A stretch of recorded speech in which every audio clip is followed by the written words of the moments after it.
Hello family, કેમ છો તમે? બધા મજામાં થશો. આજના મારા નવા વિડીયોમાં તમારું સ્વાગત છે. જય માતાજી, બાપા સીતારામ. તો આજ આપણે જઈએ છીએ કામરે ચોકડે જઈએ છીએ. ભાઈ વરાસા જવાનું છે, કામ કરવા તો જવું જ પડશે આજ, કારણ કે કેટલા દિવસથી નથી ગયો અને વરસાદ આવતો હતો એટલે નથી ગયો. અને આજ શું છે, 2-3 કમ્પ્લેન છે, તો આપણે 2-3 કમ્પ્લેન કરીને ભાઈ પાછું ઘરે વહી આવવાનું છે. તો હાલો આપણે જઈએ કામે. તો ફાઇનલી આપણે ઘરે આવી ગયેલા છીએ. અને શું કહેવાય કે આ મેં દેહમાં તમારું ઘર બતાવ્યું, હું સુરત રહું ને એ મારું ઘર બતાવી દઉં તમને કે કવડું છે ઘર એમ. ચાલો તમને મારું ઘર બતાવું, તમને બહારથી બતાવું. જો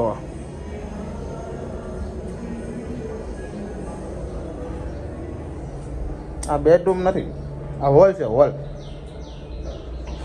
અમારે 2 BHK નો ફ્લેટ છે. તો આ હોલ, ખુરશી પડી અહીંયા, સોફા. આ મારા મેડમ સિલાઈ મશીન મેડમનું છે, આપણું નથી. આ મારા કાકા અને હું નાનો હતો તે ફોટો પડાવેલો હતો. આ મારા મમ્મી. આ મારા ફિલ્ટરનો સામાન ને એવું બધું પડ્યું છે.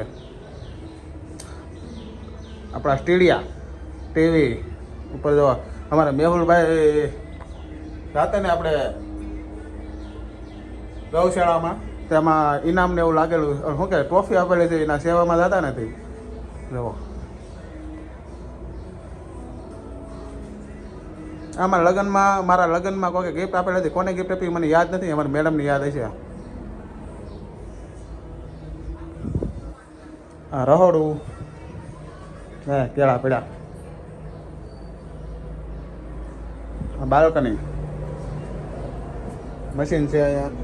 અને અમારા બાલ્કનીમાં લીધો વાડી, બાજુમાં જ વાડી છે અને એની બાજુમાં હાઈવે છે. આ મેહુલભાઈનો રૂમ. આ મંદિર એવું. અમારા કાકાનો ફોટો છે. મેહુલભાઈને એના કપડાં ને એવું બધું અહીંયા છે. ઘઉં ભરવાની પેટીઓ. આ 1 ટેબલ, આ 2 ટેબલ. અમારે શેઠે ટેબલ આપેલું છે અને આ અમારા દુકાનવાળાએ આપેલું છે. આ મેહુલભાઈનો કેમેરો.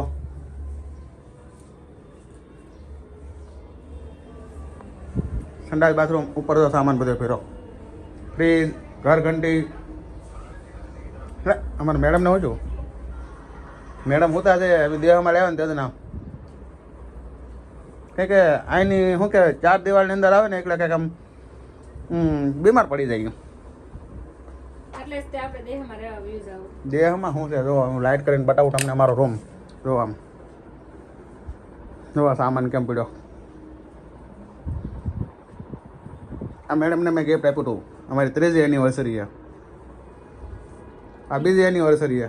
અને ઓલો ફોટો છે એ 1લી એનિવર્સરી છે. આ ઢીંગો તો ઢીંગો કોને આપેલો છે? મારો છે. જો ઘડિયારે આપણે ગિફ્ટમાં આવેલી છે. મારા મેડમ કેમ હતા તમે? નમસ્કાર. આ મારું ઘર હતું, જોયું ને તમે? જો મેડમે અહીંયા ફૂલદાન ને એવું વાવેલું છે, બધું ખામણા ને એવું બધું. ફૂલભાઈનો રૂમ છે ને હવા ઉદાસ વાળો કહેવાય, કેમ કે ખૂણો જ પડે અમારે. તે આમ છે ને વાડીમાં પવન આવે એકલો કે બારી તો બંધ જ રાખવી પડે બધી. જો આ કાયતરી છે ને, એક કાયતરી બહુ નડે એટલે આમ આગળનું કંઈ દેખાય નહીં, પણ એ વાંધો નહીં, તડકો ન લાગે. તો ફાઇનલી જો મેં મારું ઘર બતાવ્યું. કેવું લાગ્યું એ બધા કોમેન્ટ કરજો અને કહેજો પાછા કે કેવું છે ઘર. આમ અમારા મેડમ તો હોતા છે ને, મેં તમને કીધું કે દેહમાં લેવા હવા ઉદાસ, હવા પાણી ફેર થાય એટલે બધું શું છે, થોડાક એવું લાગે કે આમ માંદા લાગી. કે દેહમાં બધા હોય, અહીંયા તો કોઈ હોય નહીં. મારા પપ્પા વયા જાય, મેહુલ વયા જાય, હું વયો જાઉં કામે. આખો દી કોઈ હોય નહીં. સાંજે આવી, સવારે ટિફિન લઈને વયા જાય, સાંજે આવવાનું. ફાઇનલી આજનો વિડીયો આપણે પૂરો કરીએ છીએ. મેં તમને મારું ઘર બતાવ્યું, કે દેહામાં તમે ઘર બતાવ્યું હતું. સુરતનું ઘરે જવું તો પડે ને, કે વિડીયો એક વાર બતાવ્યું નહોતું. તો આજે વિડીયોમાં છે ને મારું ઘર બતાવી દઉં. કેટલા ટાઈમથી આપણે 2-3 મહિનાથી વિડીયો બનાવ્યું, મેં ઘર બતાવ્યું જ નહોતું. તો આજ ઘરનો વિડીયો આપણે બનાવીએ. તો તમને વિડીયો ગમ્યો હોય તો લાઈક કરજો, શેર કરજો, સબસ્ક્રાઈબ કરજો. મળીએ પછી કાલે નવા વિડીયોમાં. ત્યાં સુધી બધાને જય માતાજી, બાય બાય.